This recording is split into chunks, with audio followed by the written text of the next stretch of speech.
I'm pleased to resume our programming with Eric Groves from Alignable. And David Card talked in the last session about some of the data that Alignable gathers from the small businesses that they reach every day. So welcome, Eric.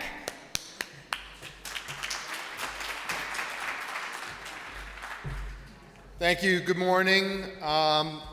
Just a little bit of framing from where my presentation is being derived from. I've been in the small business space for probably 30 plus years. Started out at Info USA on the data side and spent 10 years at Constant Contact, building it from basically 0 customers to over 400,000. And what you're going to see here today is the presentation I wish I had had 10 years ago on how the heck do you sell to small businesses. So let's get started. When you're selling to small businesses, it's a balance of art and science, right? Part of a science that you really have to understand is where do you sit in the life cycle of your industry. A lot of people try and fake themselves out and say that they're earlier than they actually are as they become a larger business, but it's really important to understand where you sit. And there are a lot of great frameworks out there to do sort of an industry analysis. But figuring out where you sit in that spectrum is really important. Next comes the art. How many folks have heard about the word ADA? ADA, awareness, interest, desire, and action. It's a behavior that we all go through when we're purchasing a product or a service, right? And for email marketing, the way ADA worked is basically it starts off with, are people aware that their customers are an important piece of their business success, right? And when we got small businesses to understand that, and we used a lot of different media to do that, started off online and then went offline to radio and television, right? Aware that there is a problem. Now I have interest in solving that problem. Can email marketing solve that problem for me, right? The next thing that people do is they say, oh yeah, sure, fine, I'm sure that works. Can you show me someone just like me that's done it before? And that's the desire stage. If you're lucky enough to get through that whole flow, you get down to the action. And in our case, it was all about making sure that the frictionless on-ramp existed, so we gave them a free 60-day trial. And the reason I point all this out is because when you marry these two pieces together, you start to understand how selling to small business evolves as your business grows, evolves as your industry grows. So if you think about it from, crossing the chasm standpoint, the early adopters, those are the people that jump from A to A without any intervention, right? They get aware of something, they go and try it. Make sense? As you get further down the life cycle with your customers, more friction evolves in the sales process.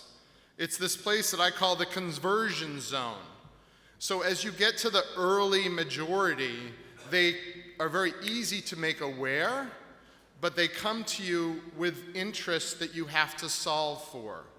And then they want to see specific people just like them that it's worked for. And that tends to lengthen the sales process. It tends to drive up your cost of acquisition. So something to think about if you understand where you stand, where your industry stands, and the customers you're bringing on board, where do you have to invest to get them to the final A of trying your product? So what do? As technologists, we go out looking for technology to solve our problems. So we start to layer in different tools to help us drive small businesses through the process of purchasing with us. Right? So whether that's putting in Marketo or adding in HubSpot or doing door-to-door sales or telephone sales, it's all about what do I have to do to get people to that purchase. And this is one of the things we did at Constant Contact quite effectively is we had a free 60-day trial, but we inserted salespeople in the process after the trial had started because we knew we needed to get people engaged to get them to convert. All right? The net effect of all this is it drives up your cost of acquisition. And each time you layer something on top, it becomes more costly to get the next new customer. What else is going on? You may have seen this great slide that came out from Street Fight. It was also in Local Service Association. You're battling for mind share. I think it was one of the folks earlier on that said, small businesses are busy. I want to call bullshit on that. Small businesses are busy because you're calling them 30, 40 times a week. They're not busy because when you engage with a small business owner and you actually help them succeed, they will talk to you for hours. This is why they are busy. You need to cut through that. But this is also driving up your cost of acquisition.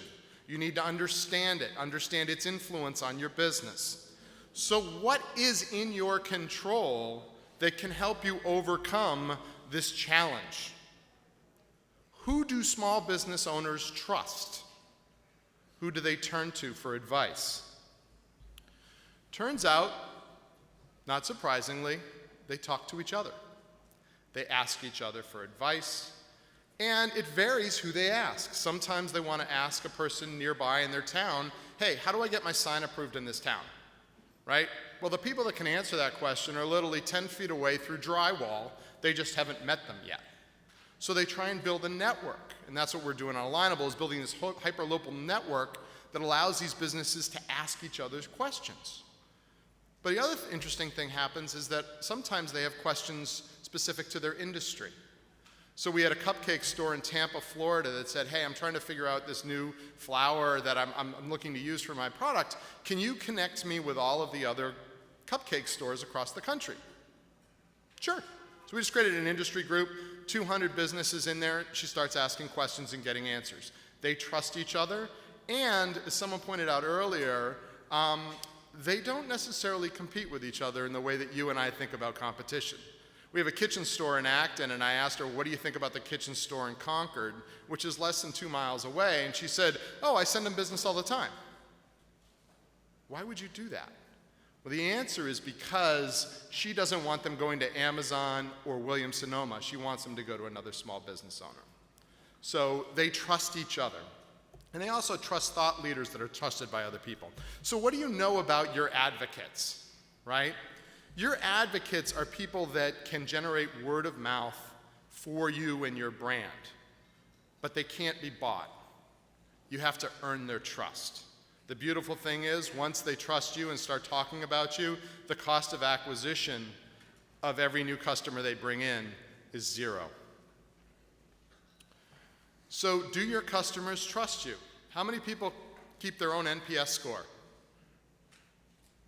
Everybody should, right? So we've started to ask our users, would you recommend these brands to another small business? And this is the sort of matrix from the top to the bottom of who they trust. Well, if you have a positive net promoter score, that means your customers are willing to work on your behalf. If you have a negative net promoter score, you got a little work to do. Two things to point out here. One is that in the last 6 months, Facebook has actually dropped from the 4th position down to where you see them there. Another interesting thing was GoDaddy, out of GoDaddy, Squarespace, Wix, and Web.com was the highest rated.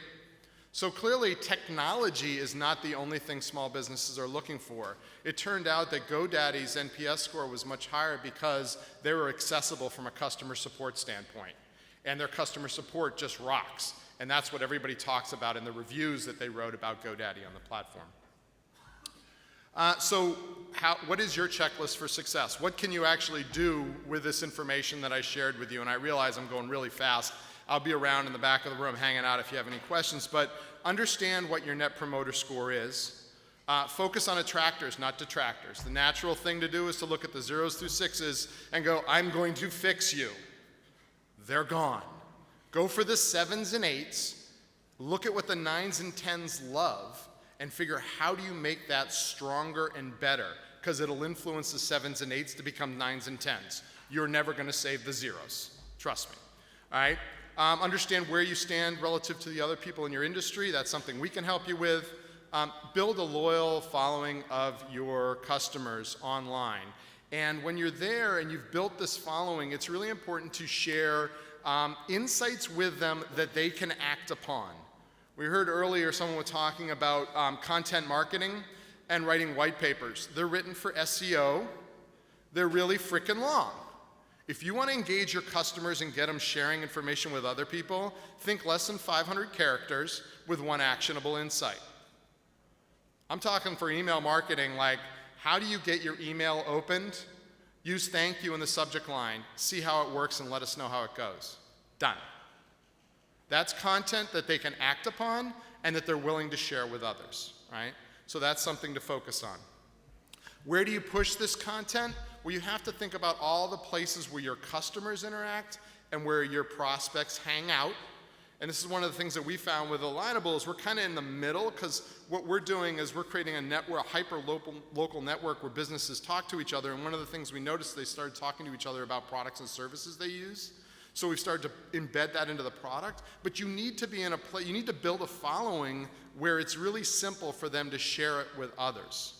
And there are a lot of different platforms out there. Most notably Facebook recently, with their changing their algorithm, moved from the left side of this equation to the right, and they're really now just a media platform. It's really important when you give small business owners a place to hang out and talk that they own the discussion. So what we did was we actually created a place where small business owners could talk about brands. They can do ratings, they can do reviews. We've got over 5,000 ratings at this point. We send a feature the reviews that they write about, and we invite the brands to participate in the dialogue. They can actually post educational, short content to the community, and then their brand advocates can like, comment, and share on it right on the platform, and it gets shared within their local community or within their industry, right? So it's endorsed social content that's actionable that helps you take advantage of your ambassadors. So, final thoughts, I'm down to like a minute. It's all about mastering the art and science of selling, right? You need to know your NPS score, you need to know where you stand within your industry. You need to build and nurture a following of your highest ambassadors for your brand, and get them working on your behalf, because they're the only thing that is going to help you get through that clutter of that marketplace that you saw with everybody trying to sell. And you have to learn how to write shareable, short content. And it's really hard for your marketing people to do this because they're focused on how am I going to get SEO juice. But think about it. Small businesses do things in 1s, 3s, or 5s. If you look at all the best-selling books out there, they start with that in the title, right? And 1s and 3s are better than 5s. That's all I got. Thanks so much for your time. Hope that was helpful.